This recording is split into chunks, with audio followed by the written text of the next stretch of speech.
Hi guys, welcome to T1 academy. Gentlemen agreement అనగా పెద్ద మనుషుల ఒప్పందం. ఏంటండి జెంటిల్మెన్ అగ్రిమెంట్ అనగా మనం we called as a gentlemen agreement. 1956 ఫిబ్రవరి 20 రోజున ఢిల్లీలో ఉన్నటువంటి హైదరాబాద్ హౌస్లో జెంటిల్మెన్ అగ్రిమెంట్ అనేది జరగడం జరిగింది. సో ఏ ప్రాంతాల నేతల మధ్యలో జరిగింది జెంటిల్మెన్ అగ్రిమెంట్ అంటే it was held in Andhra and Telangana. Andhra and Telangana already ఇదంతా మనం ప్రీవియస్ క్లాస్లో ఆల్రెడీ డిస్కస్ చేసుకోవడం జరిగింది. ప్రీవియస్ క్లాస్లో మనం ఈ యొక్క టాపిక్ను డిస్కస్ చేసుకోవడం జరిగింది. సో జెంటిల్మెన్ అగ్రిమెంట్లో టోటల్ 8 మెంబర్స్ పార్టిసిపేట్ చేశారు. 4 members from Telangana region and 4 members from Andhra region. So ఈ విధంగా మరి ఆంధ్ర ఏరియా నుంచి పార్టిసిపేట్ చేసిన వాళ్ళను మనకు ఒక షార్ట్ కట్ కూడా ప్రీవియస్ క్లాస్లో చెప్పుకోవడం జరిగింది. ఏంటో షార్ట్ కట్, ఆ యొక్క మనకు నేమ్స్ అనేది ఐడెంటిఫై కావడం కోసం మన ఒక షార్ట్ కట్ కూడా మనం చెప్పుకోవడం జరిగింది. బిఎస్ఎన్ఎల్. సో బిఎస్ఎన్ఎల్ అన్నట్టే సార్. మరి భారత్ సంచార్ నిగమ్ లిమిటెడ్ అంటారా? కాదండి. B for Bezawada Gopal Reddy, S for Satyanarayana Raju, N for Neelam Sanjeeva Reddy, L for Lachanna అనగా గౌతు లచ్చన్న. సో మరి వీళ్ళు ఆంధ్ర ఏరియా నుంచి జెంటిల్మెన్ అగ్రిమెంట్లో పార్టిసిపేట్ చేశారు. మరి తెలంగాణ ప్రాంతం నుంచి పెద్ద మనుషుల ఒప్పందంలో పార్టిసిపేట్ చేసిన వాళ్ళు ఎవరెవరు సార్ అంటే మనకు షార్ట్ కట్ నేను కూడా చెప్పుకోవడం జరిగింది. కేవీ, జేవీ, ఎంసీ, బిఆర్కే అని. KV stands for Konda Venkata Rangareddy. JV అంటే జేవి నరసింహారావు.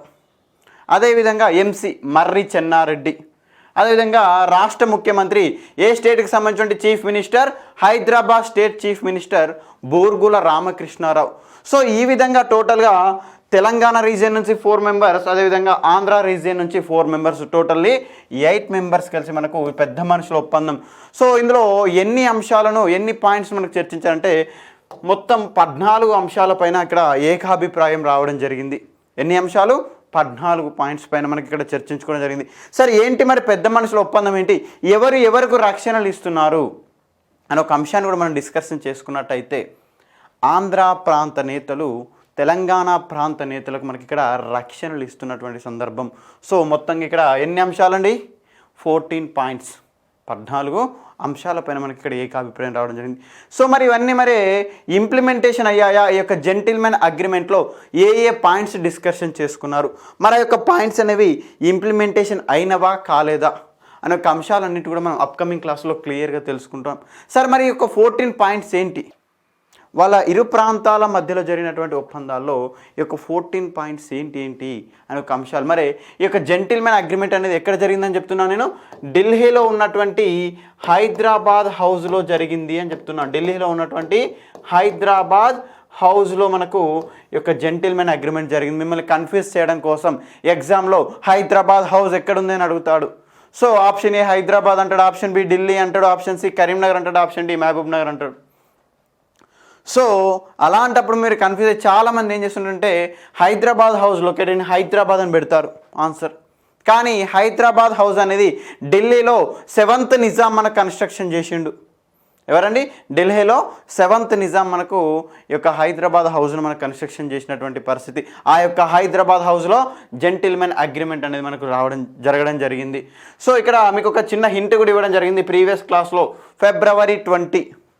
ఫిబ్రవరి 20 అంటే ఏదైతే ఈ యొక్క పెద్ద మనుషుల ఒప్పందం ద్వారా, ఏదైతే ఈ యొక్క జెంటిల్మెన్ అగ్రిమెంట్ ద్వారా ఏ states and sir Andhra state and Telangana area అనేది ఏ విధంగా మెర్జ్ అయ్యి ఆంధ్రప్రదేశ్ రాష్ట్రం అనేది ఫామ్ అయిందో, ఆంధ్రప్రదేశ్ స్టేట్ అనేది ఏ విధంగా ఫామ్ అయిందో అదే ఫిబ్రవరి 20, 2014 ఇయర్లో మనకు ఎల్డర్ హౌస్ అంట, మనకంటే పెద్దల సభగా భావించేటువంటి రాజ్యసభ. ఏంటండి మనకు రాజ్యసభలో same February 20 in the year of 2014లో తెలంగాణ బిల్ అనేది పాస్ అవ్వడం జరిగింది. మరి తెలంగాణ బిల్ పాస్ అవ్వడంతో రాష్ట్రం అనేది ఏర్పడింది. అంటే ఏ పెద్దల ఒప్పందం ద్వారానైతే మనం కలిసామో అదే పెద్దల సభ సేమ్ ఫిబ్రవరి 20 రోజున ఆమోదం తెలపడం ద్వారా మనము ప్రత్యేక రాష్ట్రంగా ఆంధ్రప్రదేశ్ స్టేట్ అనేది డివైడ్ అయినటువంటి పరిస్థితి. ఆంధ్రప్రదేశ్ అండ్ తెలంగాణ అని 2 స్టేట్స్ కూడా సపరేట్గా డివైడ్ అయినటువంటి పరిస్థితి. సో మరి ఇక్కడ 14 పాయింట్స్లో మనకు ఫస్ట్ పాయింట్ వచ్చేసరికి ఏంటి సార్, మరి యొక్క రాష్ట్రానికి చెందినటువంటి కేంద్రీయ కానీ సాధారణ పరిపాలన వ్యయాలన్నీ కూడా దేన్ని బేస్ చేసుకొని భరించాలంటే గవర్నమెంట్ యొక్క అడ్మినిస్ట్రేషన్కి సంబంధించి కానీ ఎక్స్పెండిచర్స్ కానీ అవన్నీ కూడా దేన్ని బేస్ చేసుకొని కేటాయించాలి సార్ అంటే పాపులేషన్ను బేస్ చేసుకొని. దేన్ని బేస్ చేసుకొనండి?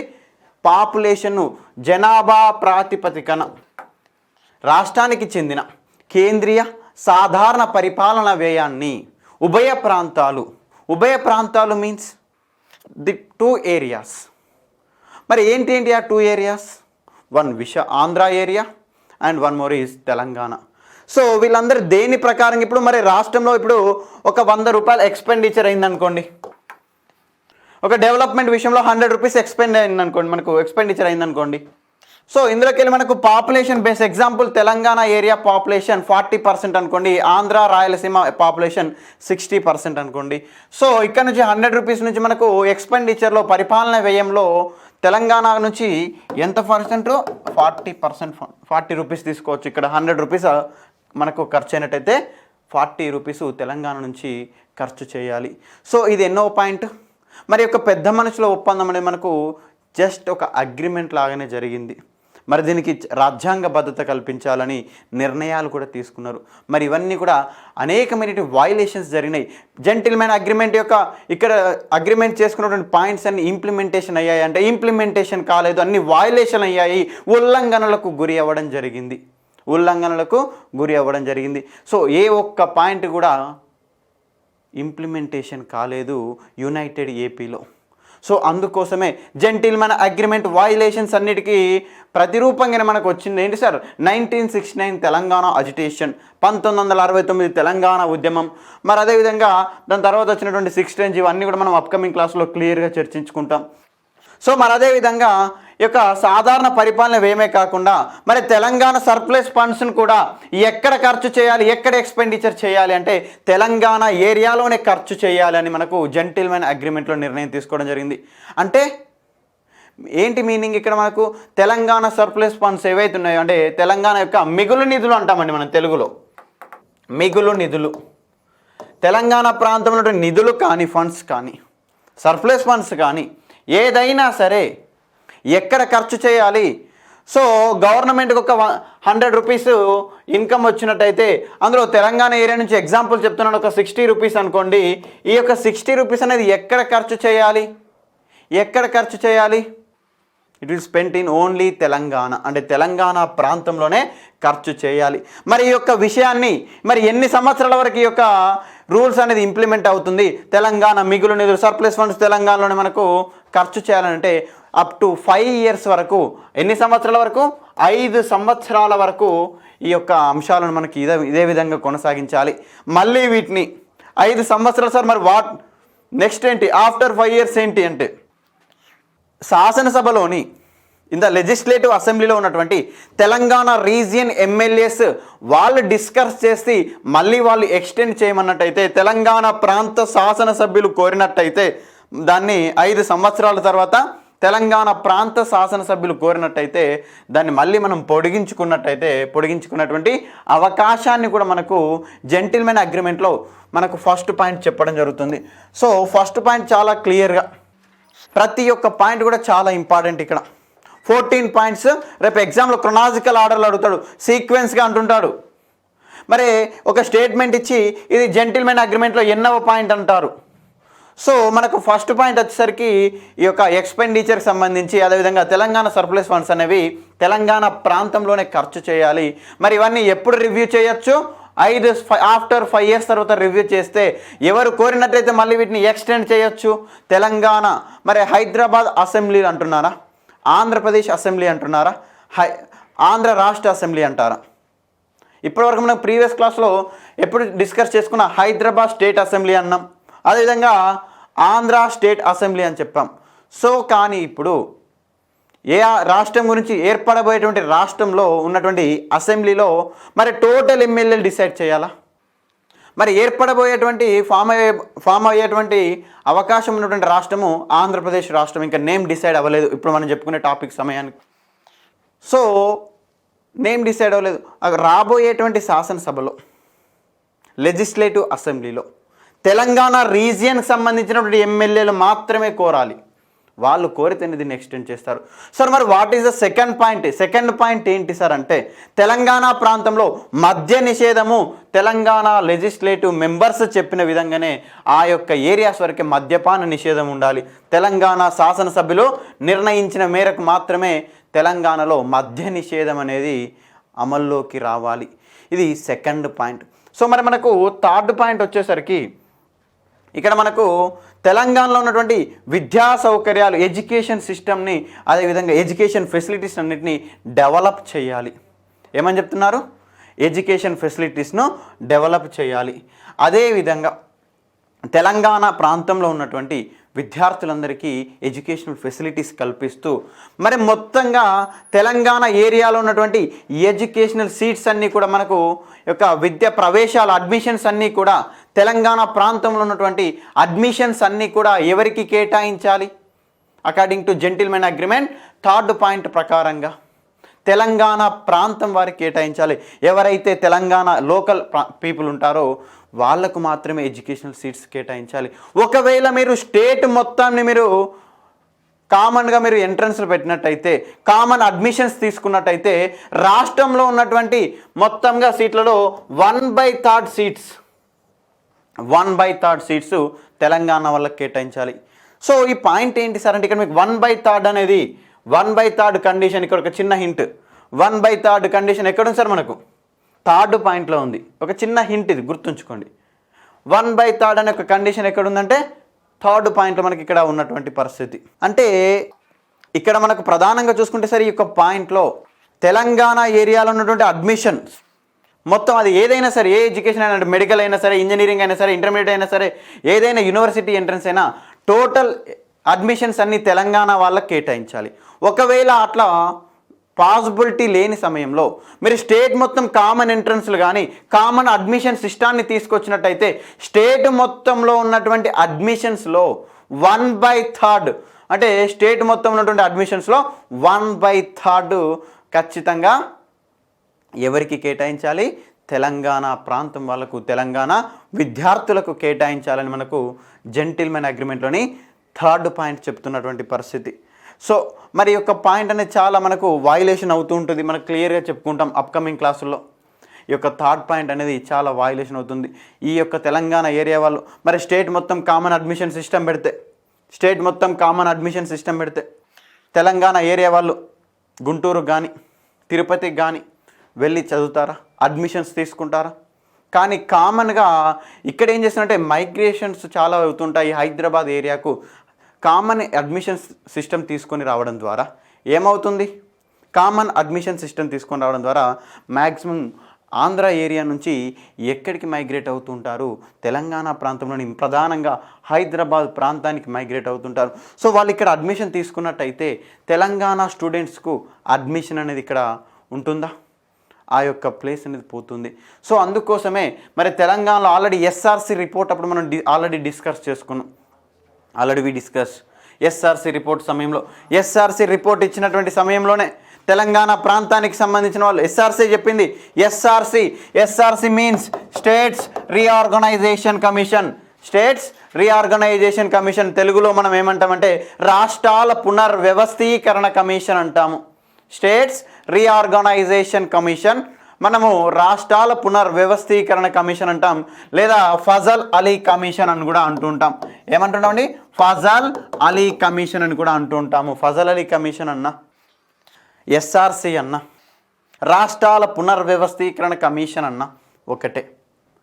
సో మరి యొక్క ఎస్ఆర్సి తన రిపోర్ట్నే చెప్పింది తెలంగాణ ప్రజలు ఆంధ్ర రాష్ట్రంతో విలీనమైనట్టయితే తెలంగాణ ప్రాంత ప్రజలు ముందే వాళ్ళ దగ్గర ఒక అపోహ ఉంది, వాళ్ళు ఎడ్యుకేషనల్గా చాలా డెవలప్డ్ అయినటువంటి ఏరియా ఆంధ్ర ఏరియా, ఎడ్యుకేషనల్గా చాలా మనకు వీక్గా ఉన్నటువంటి area Telangana area. So already వాళ్ళు డెవలప్డ్ పీపుల్ కాబట్టి ఈ యొక్క తెలంగాణలో ఉన్నటువంటి విద్యా సౌకర్యాలు, అదేవిధంగా ఎంప్లాయ్మెంట్, ఉద్యోగ అవకాశాలన్నీ కూడా ఆంధ్ర ప్రాంతం వాళ్ళు కొల్లగొడతారని ఒక ఉద్దేశంతో ముందే ఎస్ఆర్సిలో తన రిపోర్ట్లో చెప్పింది. ఇది తెలంగాణ ప్రజల అభిప్రాయం అని. సేమ్ అదే విధంగా ఇక్కడ జెంటిల్మెన్ అగ్రిమెంట్లో కూడా they are mentioned, same point వాళ్ళు కూడా మెన్షన్ చేశారు. సో స్టేట్లో ఉన్నటువంటి అడ్మిషన్స్ అన్నీ కూడా 1/3 ఇవ్వాలి. లేనైతే తెలంగాణ ఏరియాలో ఖచ్చితంగా ప్రతి అడ్మిషన్ కూడా తెలంగాణ ప్రాంతాలకు ఇవ్వాలి. అదేవిధంగా న్యూ స్టేట్ ఫామ్ అవుతుంది. ఇది ఇందాక మనం చర్చించుకున్నది third point. We already this is the third point. So మరి వాట్ ఈజ్ ఫోర్త్ పాయింట్? 4వ పాయింట్ ఏంటంటే, ఇప్పుడు కొత్త రాష్ట్రం ఏర్పడినట్టయితే, ఒక కొత్త రాష్ట్రం అనేది ఏర్పడినట్టయితే మరి ఇప్పటివరకు ఆల్రెడీ ఆంధ్ర స్టేట్లో ఎంప్లాయీస్ ఉన్నారు, అదేవిధంగా హైదరాబాద్ స్టేట్లో కూడా ఎంప్లాయీస్ ఉన్నారా లేరా? ఎస్ ఉన్నారు. మరి 2 స్టేట్స్ మెర్జ్ చేయడం ద్వారా ఎంప్లాయీస్ నెంబర్ ఆఫ్ మెంబర్స్ ఎక్కువగా ఉంటారు, మోర్ నెంబర్స్ ఉంటారు, ఎక్కువగా ఉంటారు, చాలా ఎక్కువగా ఉంటారు. అలాంటి సందర్భంలో ఎవరినైనా సరే టర్మినేట్ చేయాలన్నా, తొలగించాలన్నా మరి దేని ప్రాతిపదిక పైన? మరి ఇప్పుడు ఒక 100 పోస్ట్ ఎక్స్ట్రా ఉన్నాయనుకోండి, ఎక్సెస్గా ఉన్నాయి, 100 పోస్టులు ఎక్కువగా ఉన్నాయి, 100 మెంబర్స్ ఎంప్లాయీస్ ఎక్కువగా ఉన్నారు. మరి వీళ్ళని 100 మెంబర్స్ను రిమూవ్ చేయాలి, మనకు టర్మినేట్ చేయాలి. అలాంటి సమయంలో మరి దేన్ని బేస్ చేసుకొని వాళ్ళని టర్మినేట్ చేయాలి, వాళ్ళని తొలగించాలి అంటే పాపులేషన్ బేస్ పైనే తొలగించాలి. మరి అక్కడ నుంచి ఒక 80, ఇక్కడ నుంచి ఒక 20 తీసుకోవడం కాకుండా, లేదు అక్కడ నుంచి లేదంటే ఇక్కడ నుంచి ఒక 80, అక్కడ నుంచి ఒక 20 అట్లానే కాకుండా ఏం తీసుకున్నారు? జనాభా ప్రాతిపదిక పైనే కొత్త రాష్ట్రం ఏర్పాటు చేయడం వల్ల ఉద్యోగాలు తొలగించవలసి వచ్చినట్టయితే దేన్ని ప్రామాణికంగా తీసుకోవాలని చెప్తున్నారు? పాపులేషన్ బేసిస్ పైన మనకు ఎంప్లాయీస్ను మనకు టర్మినేట్ చేయాలని ఏ పాయింట్ చెప్తున్నది? 4th పాయింట్ చెప్తున్నది. మరి అదేవిధంగా మరి ఇప్పటి వరకు ఉన్నటువంటి వీళ్ళని తొలగించాలి అంటే జనాభా నిష్పత్తి ఏంటి సార్? పాపులేషన్ను బేస్ చేసుకొని చేయాలని చెప్తున్నారు సార్. మరి ఇది 4th పాయింట్ సార్. మరి 5th పాయింట్ ఏంటి? టోటల్గా ఇలా ఎన్ని పాయింట్స్ ఉంటాయండి? టోటల్గా మనకి ఇక్కడ 14 పాయింట్స్ అనేది ఉండడం జరుగుతుంది సార్. మరి ఇక్కడ 5th పాయింట్ ఏంటంటే, రాబోయేటువంటి అప్కమింగ్ నోటిఫికేషన్స్ యొక్క పరిస్థితి ఏంటి, ఉద్యోగ నియామకాలకు సంబంధించిన అంశం ఏంటి, మరి రాబోయేటువంటి రిక్రూట్మెంట్లో కానీ మరి దేన్ని బేసెస్ చేసుకొని రిక్రూట్మెంట్ చేయాలి అంటే సేమ్ ఇక్కడ కూడా పాపులేషన్ను బేస్ చేసుకునే చూడండి. ప్రతి ప్లేస్లో మనకు పాపులేషన్, ఇందాక ఎక్స్పెండిచర్స్ కూడా ఫస్ట్ పాయింట్లో పాపులేషన్ బేస్ చేసుకునే, ఇందాక మనం డిస్కస్ చేసినటువంటి 4th పాయింట్లో కూడా మనకు ఒకవేళ ఎంప్లాయీస్ను టర్మినేట్ చేయాలంటూ అక్కడ కూడా మనకు పాపులేషన్ బేస్ చేసుకునే, అదేవిధంగా అప్కమింగ్ రిక్రూట్మెంట్లో కూడా, అప్కమింగ్ గవర్నమెంట్ జాబ్ రిక్రూట్మెంట్స్లో కూడా పాపులేషన్ బేస్ చేసుకునే రిక్రూట్ చేయాలి. ఒకవేళ అక్కడ 100 పోస్టులు ఉంటే తెలంగాణ ఏరియాలో ఒక 40% పాపులేషన్ ఉన్నట్టయితే సో 40 ఖచ్చితంగా 100 పోస్టులో 40 పోస్టులు తెలంగాణ వాళ్ళకి ఇవ్వాలి. అలా మనకు ఇది 5th పాయింట్గా, this is the 5th one. So మరి 6వ పాయింట్ ఏంటి, 6th పాయింట్ ఏంటి అనే ఒక అంశాన్ని కూడా మనం పరిశీలించుకున్నట్టయితే ఎందులో అండి జెంటిల్మెన్ అగ్రిమెంట్లో 6వ అంశం ఏంటంటే, మరి పరిపాలన కానీ అడ్మినిస్ట్రేషన్లో కానీ జ్యుడిషియల్లో కానీ ఉర్దూకు ఉన్నటువంటి ప్లేస్ను యాజ్ ఇట్ ఈజ్గా కంటిన్యూ చేయాలి 5 years వరకు. ఏంటి సార్ అడ్మినిస్ట్రేషన్లో జ్యుడిషియరీలో ఉర్దూని ఎందుకు కంటిన్యూ చేయాలి అని అడుగుతున్నారు. 5 సంవత్సరాల వరకు వై ఎందుకు కంటిన్యూ చేయాలి అంటే బిఫోర్ 1948 వేర్వి మనం ఎక్కడ ఉన్నాం? 1948 వరకు మన స్టేట్ అఫీషియల్ లాంగ్వేజ్ ఏంటి? బిఫోర్ 1948 సెప్టెంబర్ 17కు బిఫోర్ మన యొక్క స్టేట్ యొక్క అఫీషియల్ లాంగ్వేజ్ ఏంటి?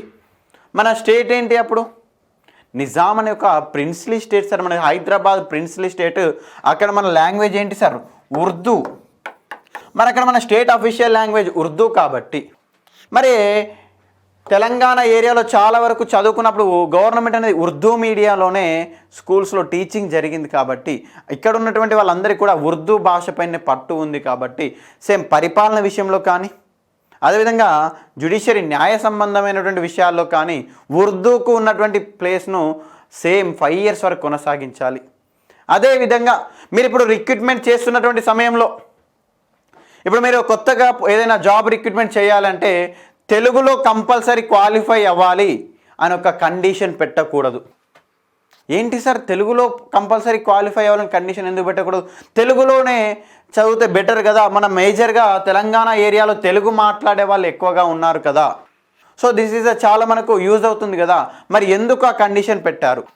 తెలుగు కంపల్సరీ అని మీరు ఏ రిక్రూట్మెంట్లో కూడా మెన్షన్ చేయకూడదని they are mention in gentlemen అగ్రిమెంట్లో వాళ్ళు డిస్కస్ చేసి ఇక్కడ పాయింట్ మనకు ఇవ్వడం జరిగింది.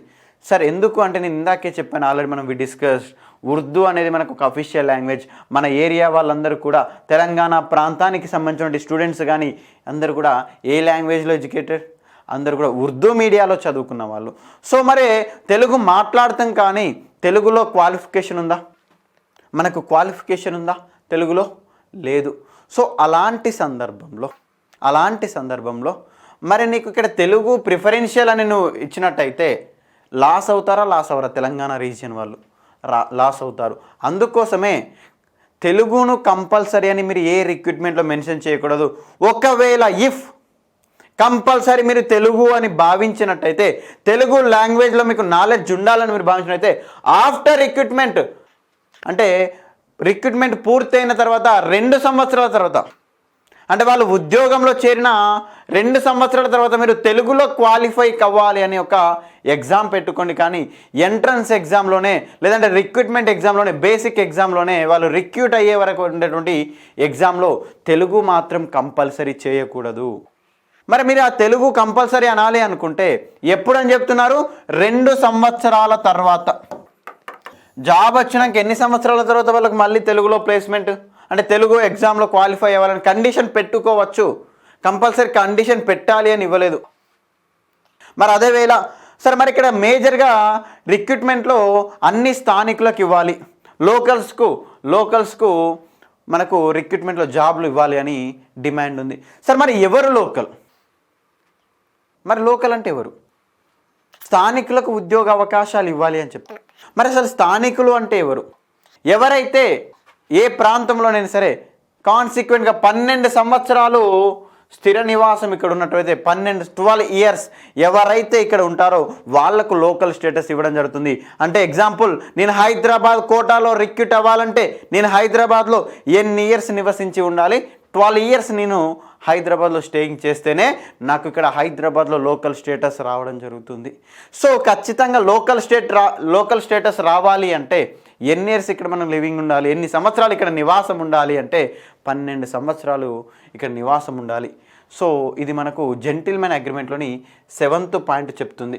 అదేవిధంగా the sale of agriculture lands in Telangana region should be at the discriminative power of regional committee. ఏం చెప్తున్నారు సార్?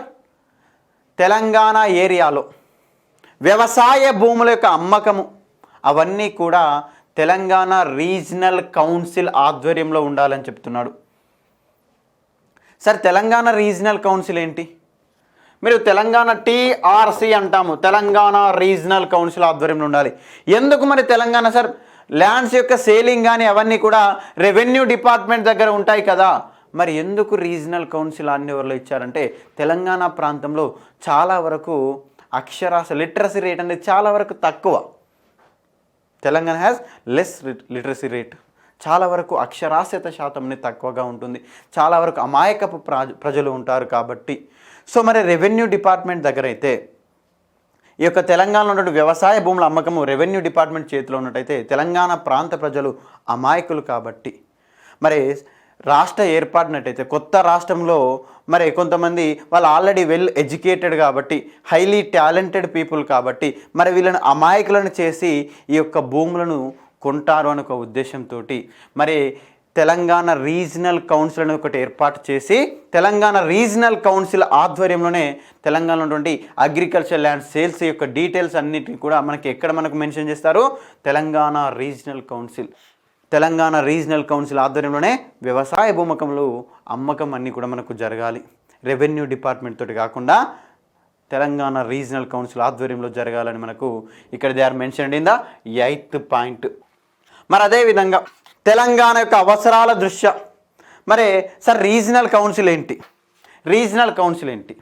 మరి రీజనల్ కౌన్సిల్ అనే ఒక కొత్త పదాన్ని తీసుకొస్తున్నారు. తెలంగాణ రీజనల్ కౌన్సిల్ అంటున్నాను. సో జాగ్రత్తగా వినండి, నేను రీజనల్ కౌన్సిల్ అంటున్నాను, నాట్ రీజనల్ కమిటీ. సో మనం వయలేషన్స్ దగ్గర దీన్ని చర్చించుకుంటాం. అంటే ఉల్లంఘనల దగ్గర regional council. What is the difference between council and committee? Compulsory మనకు తెలియాలి. What is the difference between council ఏంటి, కమిటీ ఏంటి? కౌన్సిల్ తీసుకున్నటువంటి డిసిషన్స్ ఖచ్చితంగా ఇంప్లిమెంట్ చేయాలి. కమిటీ యొక్క కౌన్సిల్ రికమెండేషన్స్ అనేది ఖచ్చితంగా ఇంప్లిమెంట్ చేయాలి గవర్నమెంట్. కానీ కమిటీ ఇచ్చినటువంటి రికమెండేషన్స్ను అది గవర్నమెంట్ యొక్క ఇష్టము, ఇంప్లిమెంట్ చేస్తే చేయొచ్చు, చేయకపోవచ్చు. సో మనకు జెంటిల్మెన్ అగ్రిమెంట్లో నేను క్లియర్గా చెప్తున్నాను, తెలంగాణ రీజనల్ కౌన్సిల్ అంటున్నాను, తెలంగాణ రీజనల్ కౌన్సిల్ అంటున్నాను. మరి తెలంగాణ రీజనల్ కౌన్సిల్ అనేది ఖచ్చితంగా ఉండాలి. తెలంగాణ ప్రాంత అభివృద్ధి కోసం ఖచ్చితంగా ఒక రీజనల్ కౌన్సిల్ ఉండాలి అని జెంటిల్మెన్ అగ్రిమెంట్లోని 9th పాయింట్ చెప్తుంది. There should be a regional council for the needs of Telangana region. Telangana ప్రాంత అవసరాలు ఆవశ్యకత దృష్ట్యా తెలంగాణ ప్రాంతానికి ఒక సపరేట్గా రీజనల్ కౌన్సిల్ ఉండాలని they are mentioned in the gentlemen agreement in the point number 9లో మనకు మెన్షన్ చేశారు. 9వ పాయింట్లో వాళ్ళు ఖచ్చితంగా తెలంగాణ యొక్క అవసరాలు ఆవశ్యక దృష్ట్యా మనకు రీజనల్ కౌన్సిల్ అనేది ఒకటి ఉండాలని చెప్తున్నారు. సో మరి యొక్క రీజనల్ కౌన్సిల్ అనేది ఉండాలని చెప్తున్నారు. సార్ మరి ఒకవేళ ఈ యొక్క రీజనల్ కౌన్సిల్లో మరి ఎవరెవరు ఉండాలి, ఎంతమంది సభ్యులు ఉండాలి, దీనికి ఎవరు చైర్పర్సన్ ఉండాలి అనే ఒక అంశాన్ని కూడా క్లారిటీగా ఈ యొక్క జెంటిల్మెన్ అగ్రిమెంట్లోనే వాళ్ళు డిస్కస్ చేశారు. In the total Telangana regional కౌన్సిల్లో దే హ్యావ్ 20 మెంబర్స్, 20 మంది సభ్యులు ఉంటారు. ఎంతమంది ఉంటారు? మొత్తంగా 20 మంది సభ్యులు ఉంటారు. జెంటిల్మెన్ అగ్రిమెంట్ ప్రకారంగా తెలంగాణ రీజనల్ కౌన్సిల్లో ఎంతమంది మెంబర్స్ ఉంటారు? 20 మంది మెంబర్స్ ఉంటారు. సార్ మరి ఒక 20 మందిని ఏ విధంగా తీసుకుంటారు? మరి ఎవరిని పడితే వాళ్ళని తీసుకుంటారు రీజనల్ కౌన్సిల్లో? మరి నేను రీజనల్ కౌన్సిల్ మెంబర్ అవుతానంటే తీసుకుంటారా నన్ను? చెప్పండి, తీసుకుంటారా? సో ఆ యొక్క 20 మెంబర్స్ ఎవరు అనే ఒక అంశాన్ని కూడా క్లియర్గా మనకు జెంటిల్మెన్ అగ్రిమెంట్లోని పాయింట్ నెంబర్ 10లో వాళ్ళు మెన్షన్ చేయడం జరిగింది. 10వ పాయింట్లో వాళ్ళు క్లియర్గా మెన్షన్ చేశారు. సో టోటల్గా 20 మెంబర్స్ మనకు తెలంగాణ రీజనల్ కౌన్సిల్లో మెంబర్స్గా ఉంటారు. సో ఇక 20 మెంబర్స్లో 9 ఎమ్మెల్యేస్ అపాయింటెడ్, 9 మంది ఎమ్మెల్యేలు 9 డిస్ట్రిక్ట్స్ నుంచి ఉంటారు. అంటే each 1 district carry 1 representative of MLA. ప్రతి జిల్లా నుంచి ఒక ఎమ్మెల్యే, ఆ యొక్క జిల్లాలో ఎగ్జాంపుల్ 10 మంది ఎమ్మెల్యేలు ఉన్నా, 20 మంది ఎమ్మెల్యేలు ఉన్నా, 30 మంది ఎమ్మెల్యేలు ఉన్నా, ఆ జిల్లా నుంచి ఈచ్ 1 డిస్ట్రిక్ట్ నుంచి ఒక ఎమ్మెల్యే ఇందులో మెంబర్గా ఉంటారు. సో మరి 9 డిస్ట్రిక్ట్స్ అంటున్నారు ఏంటి సార్, 9 మంది ఎమ్మెల్యేలు అంటున్నారు ఏంటంటే అప్పటికి ఇంకా రంగారెడ్డి డిస్ట్రిక్ట్ అనేది ఫామ్ అవ్వలేదు. సో అప్పటి వరకు జెంటిల్మెన్ అగ్రిమెంట్ జరిగేటటువంటి 1956 ఇయర్ వరకు తెలంగాణలో we have only 9 districts. What are they? ఏంటి అవి 9 డిస్ట్రిక్ట్స్ ఏంటి? Adilabad district 1, Adilabad district. Second one Karimnagar district. Third one Nizamabad district. Fourth one Warangal district. Fifth one Khammam district. Sixth one Mahbubnagar. Seventh one Hyderabad. Eighth one Nalgonda. క్లియర్గా చూడండి, Adilabad, Karimnagar, Nizamabad, Warangal, Khammam, Mahabub Nagar, Hyderabad, Nalgonda and last one more is Medak. So we have only 9 districts. So ఇక 9 districts నుంచి 9 మంది MLA అంటే each 1 district నుంచి 1 MLA. Sir మరి యొక్క ఎమ్మెల్యేను మరి ఒకవేళ ఎగ్జాంపుల్ తీసుకున్నట్లయితే ఇక్కడ ఆదిలాబాద్ డిస్ట్రిక్ట్లో ఒక 11 MLAs representing from Adilabad district అనుకోండి. 11 మంది శాసనసభ్యులు ఆదిలాబాద్ జిల్లా నుంచి ప్రాతినిధ్యం వహిస్తున్నారు. మరి 11 మందిలో ఈ యొక్క 11 మెంబర్స్లో తెలంగాణ రీజనల్ కౌన్సిల్కు ఎవరు మెంబర్గా వెళ్ళాలి అంటే ఈ యొక్క 11 మెంబర్స్లో నుంచే ఒక్కరిని రిమైనింగ్ 10 మెంబర్స్ ఎన్నుకుంటారు. ఇప్పుడు ఆదిలాబాద్ జిల్లాలో నుండి 11 మంది ఎమ్మెల్యేలు వాళ్ళలో నుంచే ఒక్కరిని ఎన్నుకుంటారు. సార్ మరి కరీంనగర్ డిస్టిక్ ఎమ్మెల్యే వచ్చి ఆదిలాబాద్ డిస్టిక్ ఎమ్మెల్యేను ఒకరిని రిప్రజెంట్ చేయొచ్చు అంటే లేదు. ఏ జిల్లాకు సంబంధించినటువంటి ఎమ్మెల్యేలు ఆ జిల్లాల నుంచే ఆ యొక్క జిల్లా యొక్క ఎమ్మెల్యేల నుంచే ఒకరిని తెలంగాణ రీజనల్ కౌన్సిల్కు అపాయింట్ చేయాలి. సో సార్ మరి రంగారెడ్డి డిస్టిక్ ఎటు పోయింది? మరి అప్పుడు రంగారెడ్డి డిస్టిక్ ఉందా అంటే అప్పటికి రంగారెడ్డి డిస్టిక్ అనేది ఇంకా ఫామ్ అవ్వలేదు. సో జెంటిల్మెన్ అగ్రిమెంట్లో రీజనల్ కౌన్సిల్ ప్రకారం మనకు 20 మెంబర్స్లో 9 మెంబర్స్ డిస్టిక్స్ నుంచి, అంటే ఈచ్ 1 డిస్టిక్ నుంచి ఒక్కొక్క ఎమ్మెల్యే. కాబట్టి మన ఒక్కొక్క ఎమ్మెల్యేని ఎవరు ఎన్నుకుంటారంటే ఆ జిల్లాల నుండి లెజిస్లేటివ్ మెంబర్స్, శాసన సభ్యులు, లెజిస్లేటివ్ అసెంబ్లీ మెంబర్స్. సరే మరి ఇక్కడ టోటల్గా 20 అని చెప్పాం. 9 ఫ్రమ్ ఎమ్మెల్యేస్, 9 మంది డిస్టిక్ ఎమ్మెల్యే నుంచి మనకు వచ్చారు. మరి అదేవిధంగా రిమైనింగ్ ఎవరు, ఈ యొక్క ఇందులో నుంచి ఇంకొక 6 మెంబర్స్ ఐదర్ వాళ్ళు ఎమ్మెల్యేలే కానీ ఐదర్ వాళ్ళు ఎంపీలైనా కానీ, ఎమ్మెల్యే కానీ ఎంపీలు కానీ, అంటే ఆరుగుట్లో వాళ్ళు ఎమ్మెల్యేలైనా కానివ్వండి ఎంపీలైనా కానివ్వండి. సార్ మరి 6 ఎమ్మెల్యేలు ఉండొచ్చా? ఉండొచ్చు. మరి 6 ఎంపీలు ఉండొచ్చు? ఉండొచ్చు. లేదంటే వాళ్ళొక 3 మెంబర్స్ వీళ్ళొక 3 మెంబర్స్ అలానే ఉండొచ్చు. లేదు 2, 4, 1, 1, 5 ఏదైనా ఉండొచ్చు. కానీ మొత్తంగా 6 మెంబర్స్ ఎంపీస్ ఆర్ ఎమ్మెల్యేస్. మరి ఎవరు ఎలక్ట్ చేస్తారు వీళ్ళని ఎవరు ఎలక్ట్ చేస్తారు తెలంగాణ రీజనల్ కౌన్సిల్కు? ఈ యొక్క 6 మెంబర్ ఎమ్మెల్యేస్ ఆర్ ఎంపీస్ను, ఎమ్మెల్యేలను కానీ ఎంపీలను కానీ ఎవరు ఎలక్ట్ చేస్తారు సార్ అంటే ఆంధ్రప్రదేశ్ అసెంబ్లీలోని తెలంగాణ రీజియన్కి సంబంధించిన MLAs. Not only total Andhra Pradesh assembly, not total Andhra Pradesh assembly members, only Andhra Pradesh అసెంబ్లీలోని తెలంగాణ ప్రాంతపుకు సంబంధించిన ఎమ్మెల్యేలు మాత్రమే వాళ్ళలో నుంచే కొంతమందిని ఎమ్మెల్యేలు కానీ ఐదర్ ఎంపీస్ కానీ మనకి ఇక్కడ రిక్రూట్ చేస్తుంటారు. సో మరి ఇంకా రిమైనింగ్ ఎంత మంది, ఇక్కడ 9 + 6 అయిపోయింది, 15 మెంబర్స్ అయిపోయారు. సరే మరి ఇంకా 5 మెంబర్స్ ఎవరు అంటే అదర్స్.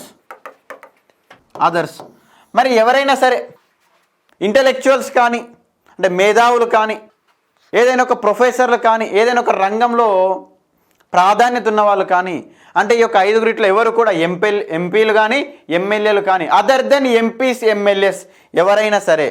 మరి వీళ్ళని ఎవరు అపాయింట్ చేస్తారు? మరి గవర్నర్ అపాయింట్ చేస్తాడా? స్టేట్ సీఎం అపాయింట్ చేస్తాడా? That is the not correct. ఏంటండి వీళ్ళని ఎవరు అపాయింట్ చేస్తారంటే, వీళ్ళని ఎవరు ఎలక్ట్ చేస్తారంటే సేమ్ ఆంధ్రప్రదేశ్ అసెంబ్లీలోని తెలంగాణ ప్రాంతంకి సంబంధించిన ఎమ్మెల్యేలే ఎన్నుకుంటారు 5. అంటే తెలంగాణ అసెంబ్లీ ఉన్నటువంటి ఆంధ్రప్రదేశ్ అసెంబ్లీలోని తెలంగాణ ఎమ్మెల్యేలు మొత్తంగా 6 ఏం చేస్తారు సార్? 6 ఎమ్మెల్యేలు కానీ ఎంపీలు కానీ ఇంకొక అదర్స్ 5 మెంబర్స్ను కూడా వీళ్ళు రిక్రూట్ చేసేటువంటి అవకాశం ఉంది. So this is the Telangana regional కౌన్సిల్లోని 10th పాయింట్. ఎన్నో పాయింట్ అండి ఇది? 10వ పాయింట్ మనకు తెలంగాణ రీజనల్ కౌన్సిల్లో ఇది మనకు 10th పాయింట్. సరే మరి వాట్ ఈజ్ 11th వన్? సరే మనకు 11వ ఏంటిది? The regional committee will a legal entity అని చెప్తున్నాడు. అంటే తెలంగాణ రీజనల్ కౌన్సిల్ అనేది తెలంగాణ రీజనల్ కౌన్సిల్ అండి. తెలంగాణ రీజనల్ కౌన్సిల్ ఇది ఒక చట్టబద్ధమైనటువంటి సంస్థ అని చెప్తున్నాడు. ఏ బద్ధమైనటువంటి సంస్థ? చట్టబద్ధమైనటువంటి సంస్థ. సరే మరి ఇవన్నీ మరి అగ్రిమెంట్లు చేసుకుంటున్నాం. మరి 4 పెద్ద మనుషులు వాళ్ళ నుంచి 4 మన నుంచో 4 పెద్ద మనుషులు కూర్చొని సంతకాలు పెట్టుకొని 4 గోడల మధ్యలో చేసుకున్నట్టు కాదు. ఇది ఒక లీగల్ ఎంటిటీ, అంటే ఒక చట్టబద్ధమైనటువంటి సంస్థగా మారాలి. మరి తెలంగాణ రీజనల్ కౌన్సిల్ మరి ఏ అంశాలను పర్యవేక్షిస్తుంది? ఏ అంశాలను తెలంగాణ రీజనల్ కౌన్సిల్ ఆధ్వర్యంలో ఉండాలి అంటే ఇరిగేషన్ సంబంధించి కానీ, తెలంగాణ ప్రాంతంలోని ఇరిగేషన్ అంతా ఎవరి హ్యాండ్ఓవర్లో ఉండాలి? తెలంగాణ రీజనల్ కౌన్సిల్ ఆధ్వర్యంలో ఉండాలి. అంటే రాష్ట్రంలో ప్రభుత్వం ఉన్నప్పటికీ కూడా తెలంగాణ ఏరియాను మేజర్గా రూల్ చేసేది ఏంటి? Telangana regional council. ఎందుకోసం అప్పటికే చెప్పుకోవడం జరిగింది ప్రీవియస్ క్లాస్లో. ఒక్కొక్కరు ఏమన్నారు సార్? నీలం సంజీవ్ రెడ్డి కానీ, బెజవాడ గోపాల్ రెడ్డి కానీ, ఆంధ్ర కాంగ్రెస్ కానీ, ఆంధ్ర అసెంబ్లీ కానీ మాకు ఏ భూభాగం పైన ఆశ లేదు, తెలంగాణ ప్రాంతాన్ని అభివృద్ధి చేయడం మాకు ఒక ప్రత్యేక శ్రద్ధ అంటూ ఒక్కొక్కరు స్టేట్మెంట్స్ ఇచ్చారు. మరి అయినా కూడా తెలంగాణ ప్రాంతం వాళ్ళకు ఆంధ్రతోటి విలీనమైన సందర్భంలో వీళ్ళకు పూర్తి స్థాయిలో రక్షణలు కావాలి, వారిపైన నమ్మకం తక్కువగా ఉందన్న ఉద్దేశంతో జెంటిల్మెన్ అగ్రిమెంట్లో క్లియర్గా టోటల్ అన్నీ కూడా తెలంగాణ ఏరియాకి సంబంధించి టోటల్ ప్రతి ఒక్క అంశాన్ని రీజనల్ కౌన్సిల్ పరిధిలో పెట్టడం జరిగింది. మరి రీజనల్ కౌన్సిల్ యొక్క పరిధిలో ఉన్నటువంటి అంశాలు ఏంటి? మనకు ప్రధానంగా చూసుకున్నట్టయితే ఇరిగేషన్ విషయంలో కానీ, డెవలప్మెంట్, ప్లానింగ్ అండ్ డెవలప్మెంట్, ప్రణాళికలు మరియు అభివృద్ధి విషయంలో, తెలంగాణ ప్రాంతంలో ఉన్నటువంటి ప్రణాళికలు అభివృద్ధి విషయంలో కూడా, ప్లానింగ్ అండ్ డెవలప్మెంట్ విషయంలో కూడా పూర్తి స్థాయిలో రీజనల్ కౌన్సిల్కి మనకు అవకాశాలు ఎక్కువ ఇస్తున్నారు. మరి అదేవిధంగా తెలంగాణలో ఎడ్యుకేషన్ సిస్టంలో, విద్యా వ్యవస్థలో కూడా అడ్మిషన్స్ విషయంలో కానీ ఒక రిక్రూట్మెంట్ విషయంలో కానీ పూర్తి స్థాయి పవర్స్ ఎవరికి ఇస్తున్నారు? రీజనల్ కౌన్సిల్కి ఇవ్వడం జరుగుతుంది, రీజనల్ కౌన్సిల్కు. మరి తెలంగాణలో ఉన్నటువంటి లోకల్ బాడీస్ ఐదర్ మున్సిపాలిటీస్ ఏదైనా సరే వాటి యొక్క రూలింగ్ మొత్తం కూడా మనకు రీజనల్ కౌన్సిల్ లోపలనే. అదేవిధంగా ప్రీవియస్లో మనకు చెప్పుకున్నాము, ఆల్రెడీ వి డిస్కస్, తెలంగాణలో ఉన్నటువంటి అగ్రికల్చర్ ల్యాండ్స్ అన్నింటినీ కూడా అమ్మకం సేలింగ్ మొత్తము ఎవరి హ్యాండ్ ఓవర్లో జరగాలి? తెలంగాణ రీజనల్ కౌన్సిల్ హ్యాండ్ ఓవర్లో. నేను క్లియర్గా చెప్తున్నాను, రీజనల్ కౌన్సిల్ అని చెప్తున్నాను. ఈ పాయింట్స్ మీరు జాగ్రత్తగా అబ్జర్వ్ చేయాలి. రీజనల్ కౌన్సిల్ హ్యాండ్ ఓవర్లో టోటల్ పవర్స్. సార్ మరి ఇట్లా అయితే టోటల్గా తెలంగాణలో ఉన్నటువంటి పవర్స్ అన్నీ రీజనల్ కౌన్సిల్కే ఉన్నాయి. ఒకవేళ వీటిని ఇంప్లిమెంట్ చేసేటప్పుడు వీటిని ఇంప్లిమెంటేషన్లో రీజనల్ కౌన్సిల్కు ఉన్న స్టేట్ గవర్నమెంట్కి డిస్ప్యూట్స్ వస్తే ఏంటి పరిస్థితి? ఎవరెవరికి డిస్ప్యూట్స్ వస్తే? స్టేట్ గవర్నమెంట్కు, రీజనల్ కౌన్సిల్కు డిస్ప్యూట్స్ వస్తే ఏంటి పరిస్థితి అంటే, గవర్నమెంట్ ఆఫ్ ఇండియా ఏ డిసిషన్ తీసుకుంటే the decision is the final. ఎవరి decision is the final? Government of India. ఎవరి decision final? Government of India తీసుకున్న డిసిషన్ ఈజ్ ఫైనల్. సార్ ఇందాక మరి మీరు మెంబర్స్ చెప్పారు, మరి రీజనల్ కౌన్సిల్లో 20 మెంబర్స్ ఉంటారని చెప్పారు. సో మరి ఇక్కడ రీజనల్ కౌన్సిల్కు ఎవరు చైర్మన్గా ఉంటారు? రీజనల్ కౌన్సిల్ అనేది ఎవరి లీడర్షిప్లో పనిచేస్తుంది అంటే, మనకిక్కడ తెలంగాణ ఏరియా నుంచి ఐదర్ సీఎం కానీ డిప్యూటీ సీఎం పోస్ట్లో ఏదో ఒకటి తెలంగాణ ప్రాంతానికి సంబంధించిన వ్యక్తులు ఉండాలి. అలా ఉన్నటువంటి వాళ్ళు తెలంగాణ ఏరియాకి సంబంధించిన వ్యక్తి ముఖ్యమంత్రి అయితే అతని యొక్క హోదా రీత్యా అతను రీజనల్ కౌన్సిల్కు చైర్మన్ అవుతారు. లేదు ముఖ్యమంత్రి తెలంగాణ ప్రాంతానికి చెందిన అతను లేకుంటే ఉప ముఖ్యమంత్రి అంటే డిప్యూటీ సీఎం తెలంగాణ రీజియన్కి సంబంధించిన వ్యక్తి అయితే అతను కూడా హోదా రీత్యా తెలంగాణ రీజనల్ కౌన్సిల్కు చైర్మన్ అవుతారు. అంటే ఏదో ఒక పోస్ట్ ఖచ్చితంగా తెలంగాణ వాళ్ళకు ఉండాలి. సో మీరు సార్ నేను చాలా వరకు చూశాను మరి పెద్ద మనుషుల ఒప్పందం అనగానే ఆంధ్ర ప్రాంతానికి ముఖ్యమంత్రి పదవి అయితే తెలంగాణ ప్రాంతానికి ఉప ముఖ్యమంత్రి పదవి, అదే తెలంగాణ ప్రాంతానికి ఉప ముఖ్యమంత్రి పదవి అయితే ఆంధ్ర ప్రాంతానికి ఉప ముఖ్యమంత్రి పదవి అంటారు కదా. మరి ఆ పాయింట్స్ అన్ని ఎక్కడ పోయినాయి సార్ అంటే క్లియర్గా ఉంటాయి. మనకు అప్కమింగ్ పాయింట్స్లో కూడా చాలా క్లియర్గా ఇవ్వడం జరుగుతుంది. సో మనకి ఇక్కడ 11th పాయింట్ కూడా మనకు క్లియర్గా చెప్తున్నారు. మరి రాష్ట్రంలో ఉన్నటువంటి క్యాబినెట్ మంత్రుల్లో తెలంగాణ వాళ్ళకు ఖచ్చితంగా 40%. రాష్ట్రంలో మీరు క్యాబినెట్ని ఇస్తున్నట్టయితే రాష్ట్ర మంత్రివర్గంలో 60:40 నిష్పత్తిలో ఆంధ్ర తెలంగాణ అంటే 60% మంది ఆంధ్ర నుంచి రిప్రజెంటేషన్ ఉండాలి, 40% మంది ఖచ్చితంగా తెలంగాణ నుంచి రిప్రజెంటేషన్ ఉండాలి అని మనకు జెంటిల్మెన్ అగ్రిమెంట్లోని 12th పాయింట్ చెప్తుంది. ఏమని చెప్తుంది? ఎగ్జాంపుల్ మాత్రమే ఒక పాయింట్ చెప్తాను మీకు, ఒక ఎగ్జాంపుల్ చెప్తాను. ఒక రాష్ట్రంలో ఒక 10 మెంబర్స్ మినిస్టర్స్ ఉన్నారనుకోండి, ఒక 10 మెంబర్స్ మినిస్టర్స్ ఉన్నారు. ఇందులో అకార్డింగ్ టు జెంటిల్మెన్ అగ్రిమెంట్లోని 12th పాయింట్ ప్రకారం తెలంగాణ వాళ్ళకి ఎన్ని కేటాయించాలి మంత్రి పదవులు? ఖచ్చితంగా ఒక 4 కేటాయించాలి అకార్డింగ్ టు జెంటిల్మెన్ అగ్రిమెంట్. మరి 4 అని జెంటిల్మెన్ అగ్రిమెంట్లో రాసి ఉందా? లేదు. 60:40 అని రాసింది, 60:40% అని మనకు రాసి ఉంది అక్కడ జెంటిల్మెన్ అగ్రిమెంట్లో. సో ఎన్ని పోస్టులు ఇచ్చినా కూడా అందులో 40% ఖచ్చితంగా తెలంగాణ వాళ్ళకి ఇవ్వాలి. అదేవిధంగా తెలంగాణ వాళ్ళకి ఇచ్చేటువంటి మినిస్టర్స్లో ఖచ్చితంగా 1% ఒక మంత్రి కంపల్సరీగా ముస్లిం సంబంధించిన వ్యక్తి ఉండాలి. మరి తెలంగాణలోకి నువ్వు మంత్రి పదవులు ఇచ్చినావు, ఒక 4 మెంబర్స్కు తెలంగాణ వాళ్ళకు మినిస్టర్ పదవులు ఇచ్చినావు. మరి ఆంధ్ర ప్రాంతం నుంచి మరి ఇక్కడ జెంటిల్మెన్ అగ్రిమెంట్లో ఒక ముస్లిం మంత్రి ఖచ్చితంగాని ఆంధ్ర ఏరియాకి సంబంధించిన ఒక ముస్లిం మంత్రికి క్యాబినెట్ ఇస్తే ఓకేనా అంటే కాదు, అట్లా ఓకే కాదు. ఖచ్చితంగా తెలంగాణ రీజియన్ నుంచే, తెలంగాణ ఏరియా నుంచే ఒక వ్యక్తికి మంత్రి పదవి ఇవ్వాలి. ముస్లిం వ్యక్తికి ఖచ్చితంగా మంత్రి పదవి ఇవ్వాలి. సో మరి నువ్వు మంత్రి పదవులు ఇచ్చేటప్పుడు కూడా ఏ యొక్క పోర్ట్ఫోలియోస్ తెలంగాణ వాళ్ళకి ఇవ్వాలని కూడా క్లియర్గా జెంటిల్మెన్ అగ్రిమెంట్లో రాశారు. సో మనకి ఇక్కడ ప్రధానంగా చూసుకున్నట్టయితే 13th పాయింట్ ఏంటంటే, if the chief minister from one region the other region should be given to the deputy chief minister. అంటే ఒక ప్రాంతానికి ముఖ్యమంత్రి పదవి ఇచ్చినట్టయితే అది ఆంధ్ర కానీ తెలంగాణ కానీ మరొక ప్రాంతానికి ఏమి ఇవ్వాలి? ఉప ముఖ్యమంత్రి పదవి ఇవ్వాలి. మరి ఎగ్జాంపుల్ తెలంగాణ ప్రాంతం వాళ్ళకు ముఖ్యమంత్రి పదవి ఇస్తే ఆంధ్ర వాళ్ళకి ఏమి ఇవ్వాలి? ఉప ముఖ్యమంత్రి పదవి ఇవ్వాలి.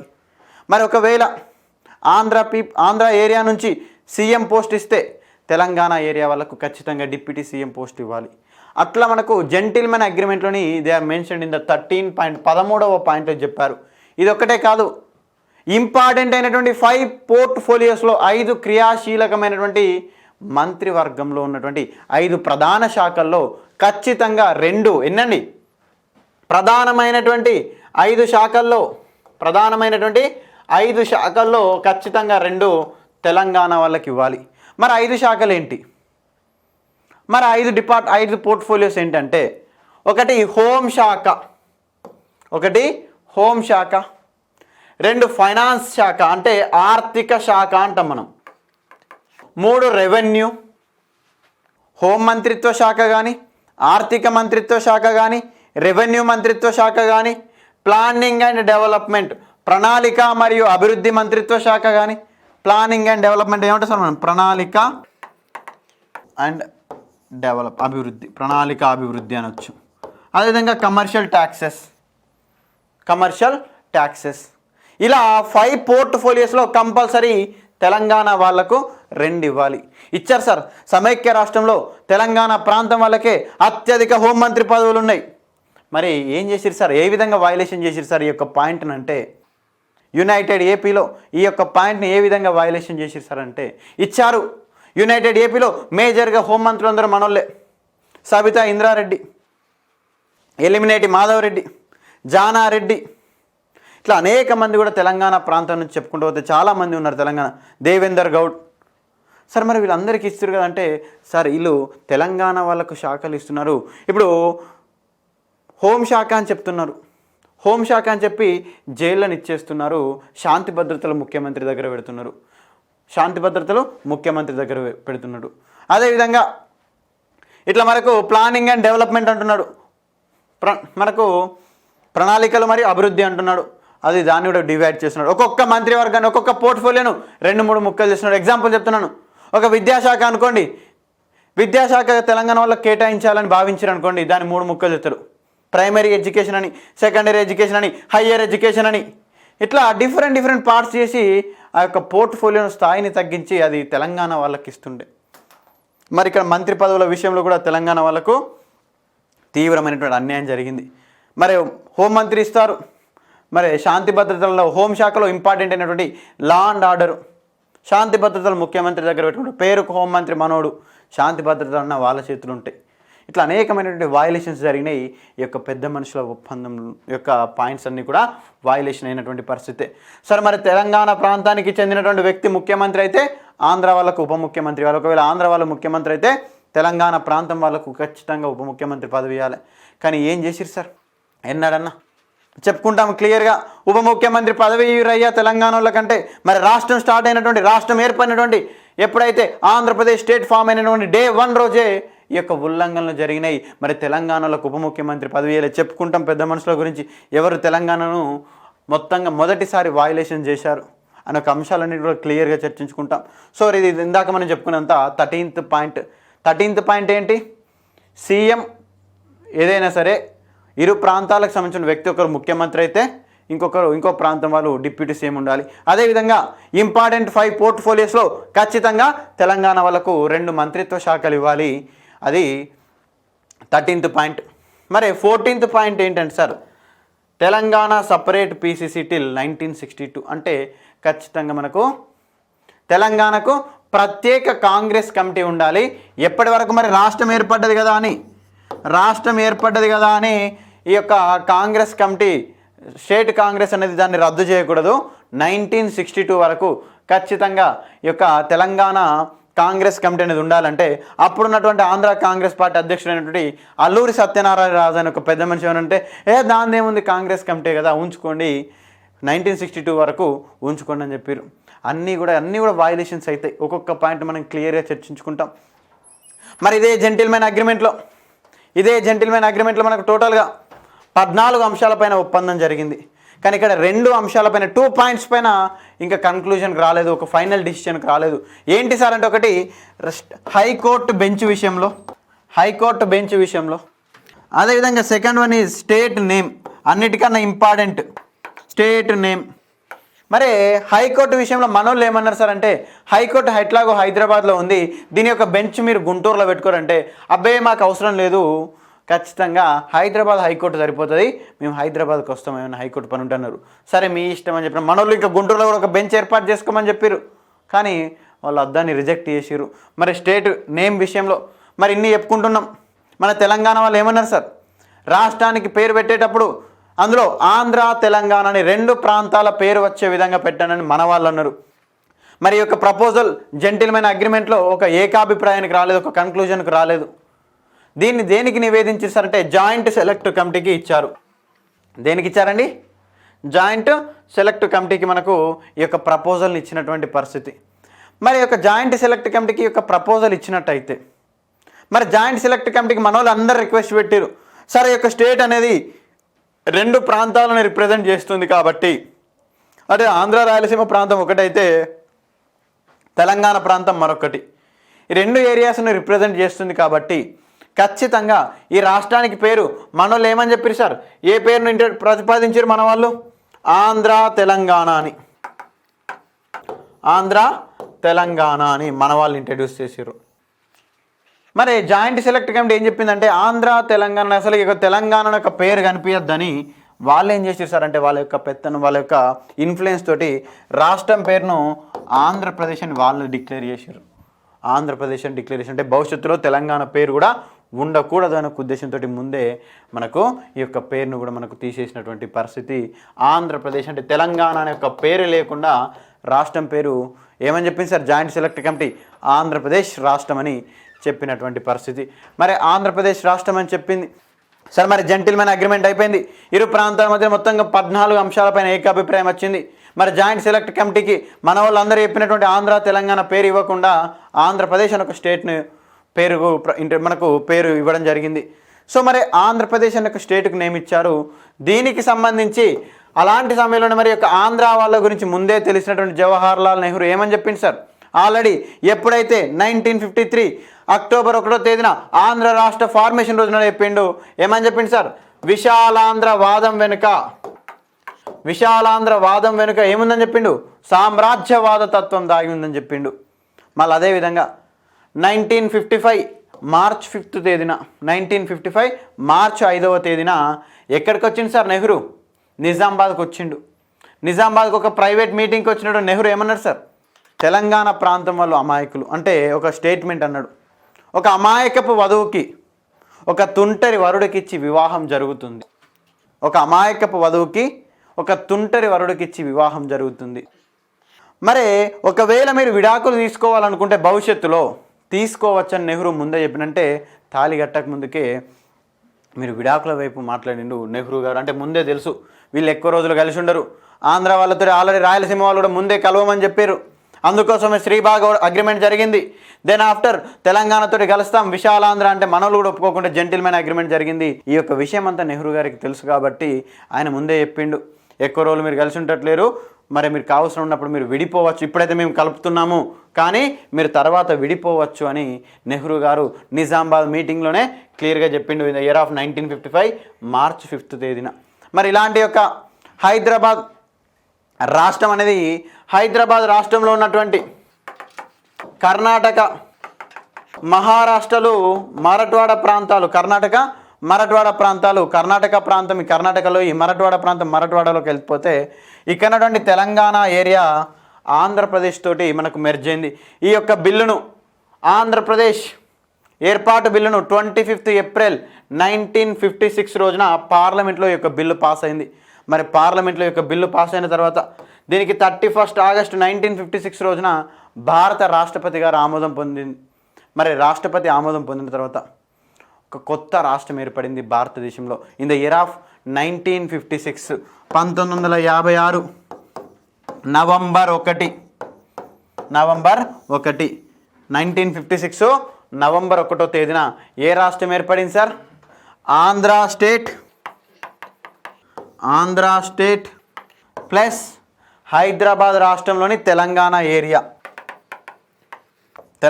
ఏరియా కలిపి మనకు ఆంధ్రప్రదేశ్ అనే ఒక పేరుతోటి ఈ విధంగా ఒక కొత్త రాష్ట్రం ఏర్పడింది. 1956 నవంబర్ 1వ తేదీన మనకు ఈ యొక్క రాష్ట్రం అనేది ఏర్పడింది. మరి తెలంగాణలో పరిస్థితి ఓ పైపు నిజాం పరిపాలన అంతమైందని సంతోషం జరుపుకునే సమయంలోనే ఆల్రెడీ ఒక బోన్లో నుంచి బయటపడ్డామనుకునే లోపే మరొక బోన్లో పడిపోయింది తెలంగాణ ప్రాంతం. ఒక బోన్లో నుంచి బయటపడ్డాం అనుకునే లోపే మరొక బోన్లోకి వెళ్ళిపోయింది తెలంగాణ ప్రాంతం. సో 1956 నవంబర్ 1వ తేదీన మనకు ఆంధ్రప్రదేశ్ స్టేట్ అనేది ఫార్మేషన్ అయింది. సో ఇప్పుడు స్టేట్ నేమ్ ఏంటి మనకు? ఆంధ్రప్రదేశ్. సో ఆంధ్రప్రదేశ్ స్టేట్ అనేది ఎప్పుడు ఫామ్ అయింది? 1956 నవంబర్ 1వ తేదీ. సో మరి ఆంధ్రప్రదేశ్ స్టేట్లో 3 రీజియన్స్ ఉంటాయి. ఏంటి? ఒకటి తెలంగాణ, ఇంకొకటి కోస్టల్ ఆంధ్ర, మరొకటి రాయలసీమ. ఈ విధంగా 3 ప్రాంతాలను కలిపి ఒక ఆంధ్రప్రదేశ్ రాష్ట్రం అనేది ఏర్పాటు చేయడం జరిగింది. Until then bye. Please stay safe. Thank you.